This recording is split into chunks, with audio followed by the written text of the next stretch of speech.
Hey there, welcome to episode 69 of the Minor Struggle Podcast. I'm your host, Laura Ferry. I'm so happy you're here with me today. Before I get started, I just want to mention a beautiful new space I have for female entrepreneurs inside the Self-Love Club. We're talking growth for you and your business with like-minded women who are doing the very same thing you're doing, juggling building a business and life. Sign up for the Self-Love Club at lauraferry.com and your first month is only $5. Just come check it out. Today's episode is all about how to think like a CEO, not just in business, but in life, because how you think shapes how you act, how you lead, and how you show up in relationships, and ultimately the kind of success you experience. As women business owners, we wear a lot of hats, and the path we take to get there, it's never the same. Maybe you worked in corporate, maybe you've been hustling nights and weekends, maybe you've built and rebuilt, or maybe this is the first time you're doing this and you're figuring it out as you go. Wherever you're at, I want you to hear this. You deserve to treat your business like a real business, not a side hustle, not a hobby, something real, something worthy of your full presence, intention, and leadership. And let me remind you right now, you are worthy of success. So when you're ready, grab a cup of coffee and come get uncomfortable with me.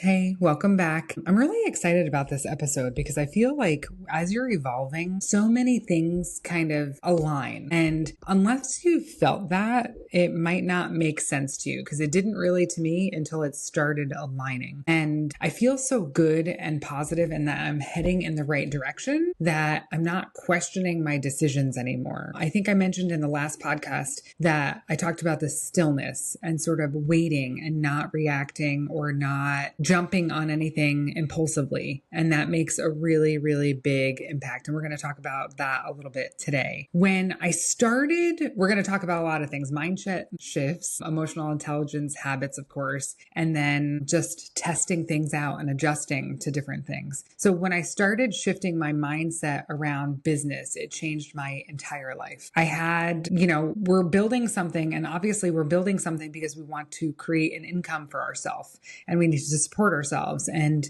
I am a single mom, so this is it. I've just got me. And that need to support your family is a driving force in that hustle harder attitude. And, you do what you need to do to get by if you had to take on side work or do projects that you definitely, wouldn't take if you had the choice between two options. But sometimes you have to do things to get by in order to get where you need to go, which makes sense.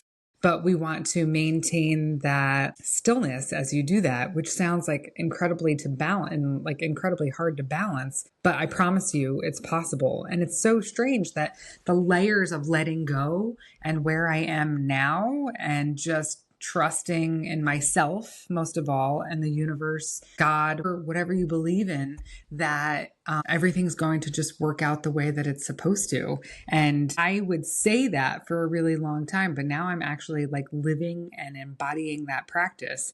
And it's really, really cool. When I started shifting my mindset, the habits I created didn't just help my business grow, they helped me become more grounded as a mom, as a friend, a more peaceful version of myself, without a doubt. Sometimes I think about where I am now and I wonder what my kids must think, because I was definitely a ball of nerves 5 years ago and just on edge and scared about what was coming and about what was next or what I was facing. And it was terrifying at times and debilitating. So if you're sitting in that scared space, I understand, and I'm here for you without a doubt. A huge part of that growth was tapping into your emotional intelligence. Emotional intelligence is like your ability to understand and manage your emotions in a healthy way. By regulating your nervous system, it impacts everything: how you handle stress, how you make decisions, how you communicate, resolve conflict, and then later lead your business or your life, your household, whatever. If you're not a business owner and it's just, you have a 9-to-5 job and you love it and this is good for you and you're not interested in starting a business, it's the same thing. It's about how you interact and how you can regulate yourself in order to work better with your coworkers or your friends or your spouse. your kids, everybody. Self-awareness is the first step. Empathy, social awareness, how we react in social situations, that stuff matters without a doubt. And it helped me grow not just in business, but in every corner of my life. I have never felt so good in my life or at peace. And nothing is perfect. Let me tell you that. I am still building. I am still growing. I'm still recovering from that financial hardship, making steps every day to get better and get on top of things. The more you can look at these things in detail and really set yourself up with goals that you might want to achieve regarding each one. At my last full-time job, I would sit with each employee and kind of go through their goals of what they wanted to do personally and professionally. And people would come in and say, I really want to work on the way that I talk to the people that I work with, because I'm not meaning to be rude or sound like an asshole, but obviously something's there that I need to let go of or change. So when you think about how you react to the people around you, whether it's your kids, they make a mistake, or your coworkers, your spouse, do you feel good about that? Is there something that you need to address? Is there a reaction that you're looking for? Any of those types of things. And once you start digging and learning about it, knowledge is power. And the more you are aware of what you're doing and you can sit in that observation seat and see what it is that you're doing and the way that you're reacting to the people around you, it makes a big difference. I'm having a cold brew at home today. Let's talk about business discernment or making decisions, because that can be sometimes debilitating at times because we have a lot riding on the line, right? This is our livelihood and we want to make the best decision possible. Every day as entrepreneurs, as people, as moms, we're making decisions all fucking day long, from actually, this is pretty funny, what to make for dinner every night. I didn't know. There's a funny meme. It was like, I didn't know when I became a mom, I'd be deciding what my entire household ate for dinner for the next 35 years of my life. And sometimes it's exhausting. And I try to involve my kids in that decision as much as possible, but sometimes they're quite frankly just not into it. So as in regards to business, we talk about pricing and marketing, to hiring, to technology is a big one, and strategy most of all, right? Like when are we doing these things, or what's it going to look like? And we want to be clear and rational, not reactive or impulsive. You want to sit on that decision a little bit. I'm not talking about forever. I'm talking about making an informed decision, making sure that you have all of the facts in front of you and can take that risk and feel good about it. There's going to be some risks that are bigger than others, obviously. And I get it. And I used to want to jump on things immediately when I first sort of rebooted my business and went in, with both feet 2.5 years ago. But the less impulsive you are, the better it is. So for instance, obviously I became certified as a coach. So I tried just consuming a massive amount of knowledge on how to grow a coaching business, how to approach people, how to highlight my value. So there's tons and tons and tons of courses out there that you can sign up for and just take a free course. I wasn't paying for anything. I didn't really have the funds to be able to invest in something like that. But if I came across something that seemed like it was really, really valuable and I would get everything out of it that I expected to, I might spend a little bit of money on it, but I was just consuming information. Anything you could do, like YouTube videos or anything like that about how to build processes or record a video for YouTube. All of that stuff I taught myself. I didn't know any of that. And so when you're a little less impulsive and you kind of calculate, okay, so is this worth my time? Because there's a lot of money that you can spend on courses, and investing yourself is not a bad investment at all, but you want to make sure that you're doing your due diligence and making sure that whoever you're following, or whoever is initiating the program or teaching the program, that they're reputable. And there's a lot of coaches out there, business coaches or whatever, that will say, well, I can guarantee you this many followers in this amount of time. And you really can't. So think about that for a minute. You can't. And I have clients that approach me and they're like, okay, people now are approaching me to help them create content for their business for social media because they've watched me grow my brand. And this is nothing that I had ever done before, but now I have a formula and I can relay that to my business clients and help them grow the same way that I did, which is by experience, failing forward, making mistakes. But anybody that can tell you, oh, I will get you this many leads or this many what, like there's no way that they can guarantee that because they don't have control over that. And you're not buying followers. Those followers are not going to be the ones that are purchasing merchandise from you or your services or anything like that. Those are just numbers, and it doesn't really matter how many followers you have. What matters is how many clients you're obtaining from all of the work that you're doing. So really doing your due diligence and saying like, will this give me a return? Or maybe I should just ride this out a little bit and see where it is. There's a fine line. And sometimes it's easier, always ask. Contact me on social media or send me a message. I'd be happy to sort of go through it with you and see if it might work or not, whatever it is that you're looking at, because sometimes it can feel really high pressure. There was a membership service locally to me that I was really excited about, and it was so high pressure when you went to this intro class. It was so high pressure. It was fucking uncomfortable. In the end, I'm glad that I sort of got out of that, but it was like, okay, no, this is your only opportunity is you can join tonight or the next time that we offer this thing. And that sucks. That doesn't feel right. It doesn't leave me with a feel good attitude. And I am not like that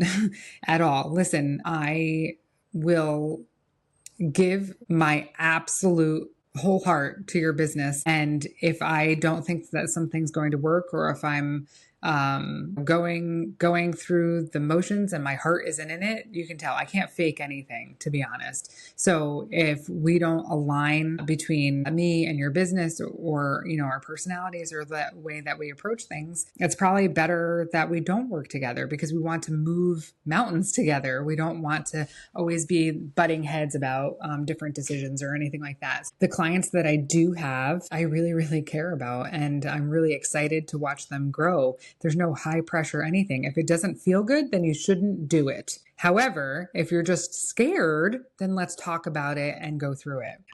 Whenever you're in this high pressure kind of zone about making a decision in your business, just ask yourself, why do I feel like I have to buy this right now? Will this get me to the next step? Does this feel good? Mind map it out. Write a pro and con list. I'm a huge advocate of the pros and cons list. You only get to really evaluate your decision if you're slowing down and getting honest with yourself and what value this could add for you. And if it doesn't add value right now for you, then let it go and revisit it in a few months or something like that. Let's talk about testing, learning, and adjusting. Being a business owner means getting comfortable with testing. Always. We talk about failing forward. We make more mistakes than we realize, and that's okay because we fail forward. You have to make those mistakes. I forget what the saying is, and I can't remember who even says it, but it's basically like, go through those failures fast. Learn your lessons. Just try it.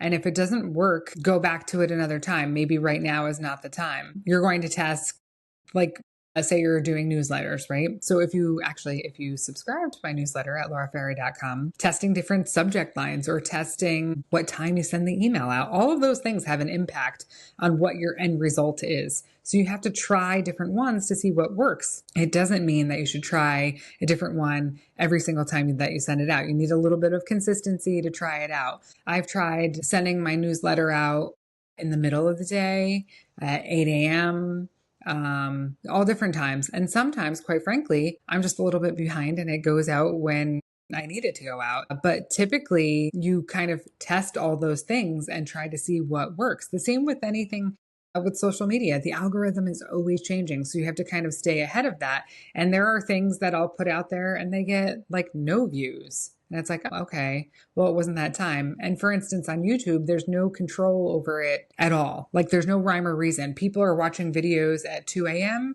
and at 6 p.m. There's no real rhyme or reason to that. It's like when they get to it. So you just kind of test and keep testing and trying different things.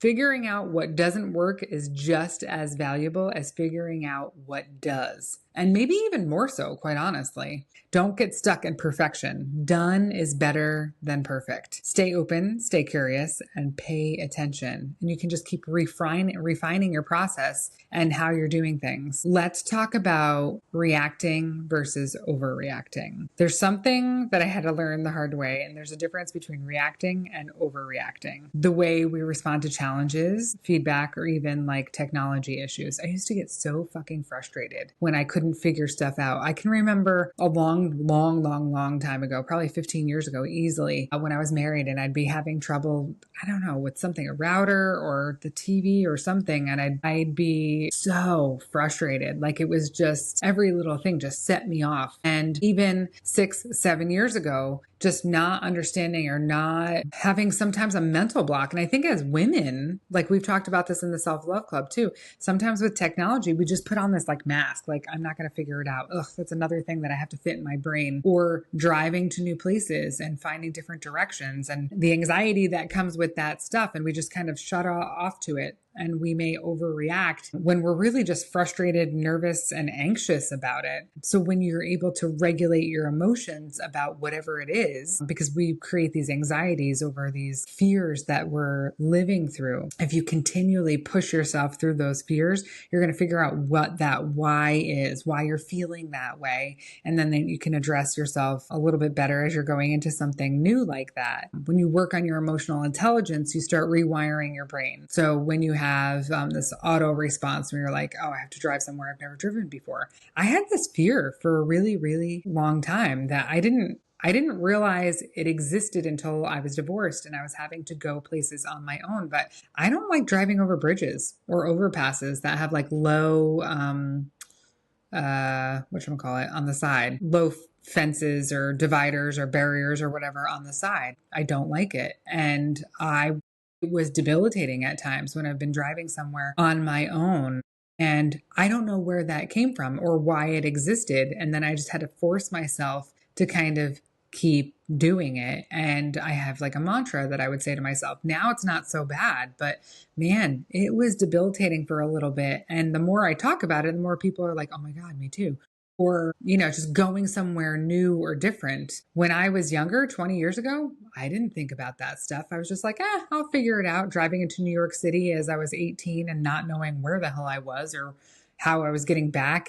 Back then, there was no GPS or cell phone for that matter. I don't think I had my first cell phone until I was almost 19. So I don't know how the hell I survived sometimes. And we think about that.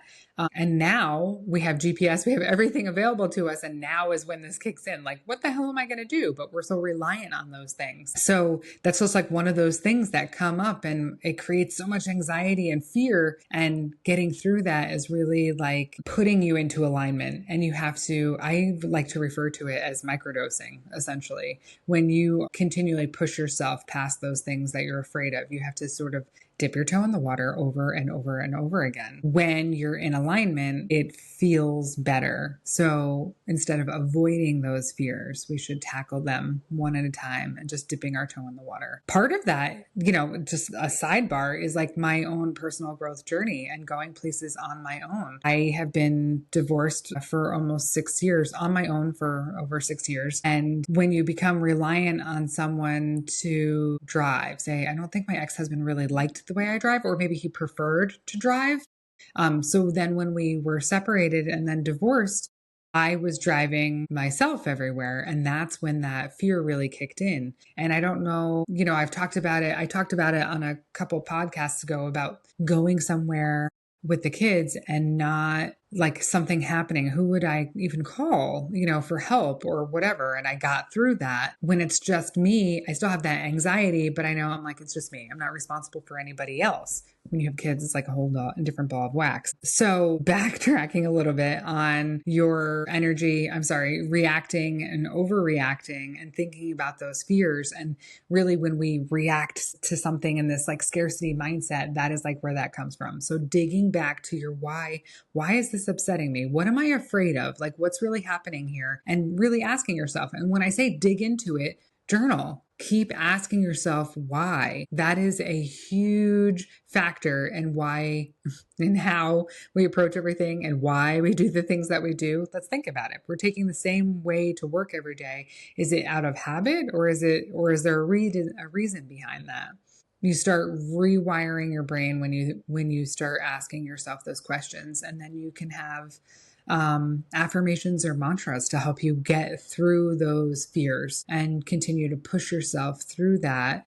And I'm here to help you, of course. All that energy that we spend in that anxiety state and afraid of those things, it takes up more energy than you would ever realize. So the quicker that you can get through those things, the more energy you'll have for other things. And that leads to less of a reaction, this clenched reaction that we have about certain things. Let's now talk about our energy and our vibe. I was jumping ahead before. People don't just hire you for your services. If we're talking about business, right?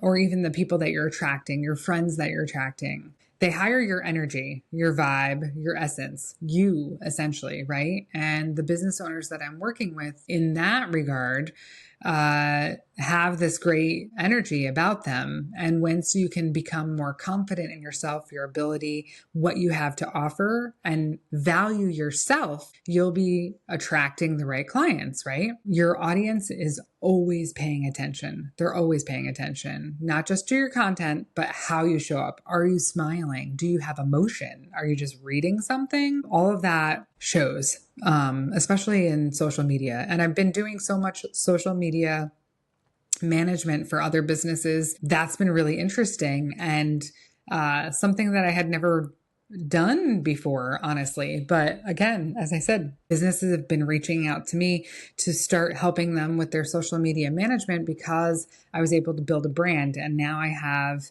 a process and how it works. And it doesn't work exactly the same for everybody, and that's okay. But it's been working really well with the clients that I do have, getting engagement and creating relationships. That's really important. As long as you are being authentic to you, people can tell when you jump on here and you're trying to be someone else. They know. It's readable. It's not. And if you're not being yourself, that could be the reason why you're not getting the clients that you're looking for. Just be you. Be authentic to you. Are you in alignment with where you want to be? Are you delivering the message that really matters to you? All of those things. Are you being yourself? You can't fake authenticity. It does feel like that, right? Like if people are emulating someone else on the internet, you can't really fake that. Don't try to do that. Don't take what someone else is doing and try to put your name on it. People can see right through it and it's not authentic to you. What are you offering? Is this really how you live your life or not? So take that into account. Get to know yourself. If you're not really sure, get to know yourself. Start spending time with yourself, date yourself, start loving yourself and figuring out what makes you tick and what you enjoy, and show that to the people that you're trying to attract. And that is true in business and in life as well. We talk about dating and things like that, right? So if you're on the dating apps, we portray a certain image. People we'll post certain pictures. Of course, you always post like the best pictures of yourself or what it represents, or people go in the total opposite direction and it's just a bunch of like nature pictures or food pictures or something like that. But try to represent who you are as a person, out in business, in life. Be authentic to you. It's okay. It's okay to be weird. It doesn't really matter. You're going to attract the people that you want to spend your time with, whether it's clients or friends or a partner or whatever. Let's talk about daily rituals. I talk about this so much, but I'm never going to stop talking about it because that is literally what makes up your day. All these tiny daily rituals. The rituals I do every day, of course, I've talked about meditation, prayer, affirmation, have shifted my life and my business. I can't even begin to tell you. I feel so good when I wake up in the morning because I have this practice to look forward to, and it has changed my whole life. I'm not even kidding. I know it sounds simple, but the discipline of making time for silence, for nature, for breath work, or even just a walk outside, looking in my garden every morning, it's changed the way I lead in business, the way I lead my life, the way I lead my kids. And I think the way I walk into a room, the energy that I have when I walk into a room. I read this personal mantra, like manifesto, every morning, and it reminds me of what I'm building, who I'm here to serve, and the version of me that I'm becoming. And I'm really proud of myself for that. The practices aren't extra. It is what makes me who I am, and they are essential to leading in life and in business. So think about your morning routine. I've talked about this so many times, and I will never stop talking about it because that sets the tone for your entire day. Thinking like a CEO isn't just about spreadsheets and strategy. It's about how you think, how you lead, and how you care for yourself in the process. Again, that is why I created the Growth Entrepreneur within the Self-Love Club. Again, check it out at lauraferry.com. Join the Self-Love Club. The first month is only $5. So try it. Just try it. Sign up for the calls, participate, see if you like it. Try it for a month. It's only $5.